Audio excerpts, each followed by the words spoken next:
Hi everybody, welcome back to Jack for Cooks, and today I'll show you how to make a creamy potato salad. Alright, before we start, if you haven't already subscribed, please do so. Click on the bell icon, get the latest updates, DM me for any special requests, share with your family and friends, and give me a big thumbs up. Okay, thank you very much for all those comments that everybody's been putting through. I'll respond back to them. One of the requests I'll tie in a bit later on about the roast lamb. Keep watching, springtime's here. Holidays are coming up, so it's a good time to basically roast some lamb. Keep watching. All right, so for the potato salad, I'm just going to basically tie in the wet ingredients, put in the potato, add in the other complementary side ingredients, and then voila, we should have a beautiful creamy potato salad that goes with any kind of barbecue, chicken, drumsticks. Okay, so let's start with some olive oil. Now, a lot of people say, olive oil in potato salad? Well, if you're putting dried herbs, or any kind of herb really, you need to wake it up.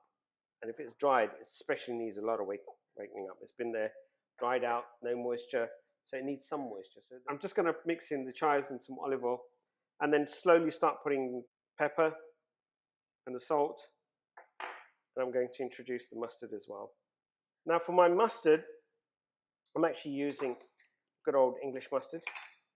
But if you find that English mustard is too hot, you can use Dijon. Those who watch my channel probably often know we like that good hit of heat. I'm going to say not chili, but in this case heat. So we're using English mustard. I've got a bit of some white wine vinegar in there, and that should basically be it. So now I'm going to basically put in my mayonnaise. Now, when we make potato salad, especially in my house, we like it creamy. We want to see some crunchy bits in it. Kids also want to see some sweetness in it. So there's apples in here as well. There's going to be some raisins. But they will also like the crunchy bits as well. So there's celery in there as well and some onions. But it doesn't stop there. They want to taste that bit of pickly taste. So there's some gherkins as well to complement that. So I'm just going to pop in now some sour cream, about 125 ml. Now, again, this comes back to how creamy do you like your potato salad?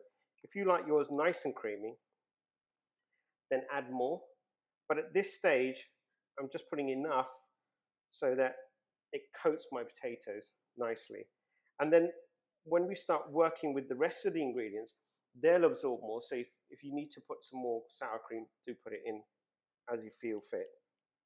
Okay, so there's my dressing first. I'm going to pop in my potatoes.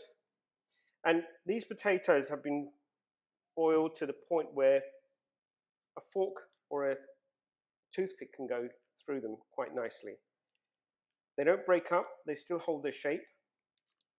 And what I'm going to do now is at this moment, I'm going to just keep mixing them. They'll start breaking up. So that's where you get that texture feeling, where you get the crunchiness and the smooth and the flakiness of the potato. You'll get that, you'll start feeling that in as well when you start tasting that potato. Okay, so I've changed my spoon to a wooden one. And the reason why is the spatula is great for mixing the liquid, but now I want to really mix the potatoes, and I want to hit them to start just breaking up the outer layer of the potato so that they start forming that outer flaky coating. Right, my potatoes are done. Now I'm going to start popping in all the remaining ingredients bit one by one. Now, before I go any further, I've got an apple and a half in here. I've soaked this in lemon water just for it to stop oxidizing, and it won't go brown. So this has been here for about 20 minutes, half an hour, so you can see that the apple's still its color. So let me drain this off and I'll be back in a minute. Okay, so my apples are drained. I'm going to pop those in. And at the same time, I'm going to pop my carrots, and this gives it the color as well. So when you've got some orange, you want to get some green as well. So there's some celery in there, spring onions, some regular onions, bit of gherkin, gives it that extra zing, and a little bit of sweetness that you need, some raisins. So a quick clean up and I'm back.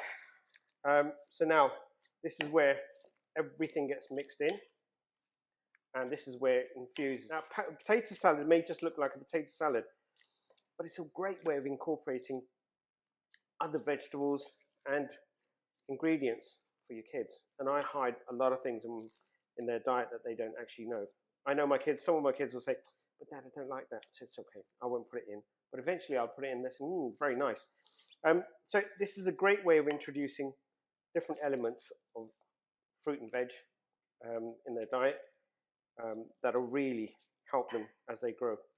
So I'm just going to try my potato salad now and see what it tastes like. One good thing I just wanted to show you was that if you look at the potato salad, what started off as pieces of potato are now becoming creamy, flaky potato salad. And that's the texture that we need, basically. So let me just try this. And seasoning can always happen towards the end as well. And you'll find that once all the elements come together, you may find, oh, I need a bit of this and a bit more of that. So it's all good. Nice tangy flavor.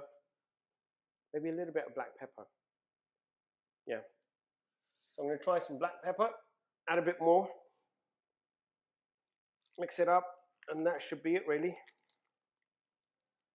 Now, all we have to do is pop it into the fridge, let it rest for about 40 minutes, cool it right down, and it's good to go. Try it out, let me know how it went, share with your family and friends, and I'll see you again. Have a great weekend. Bye for now.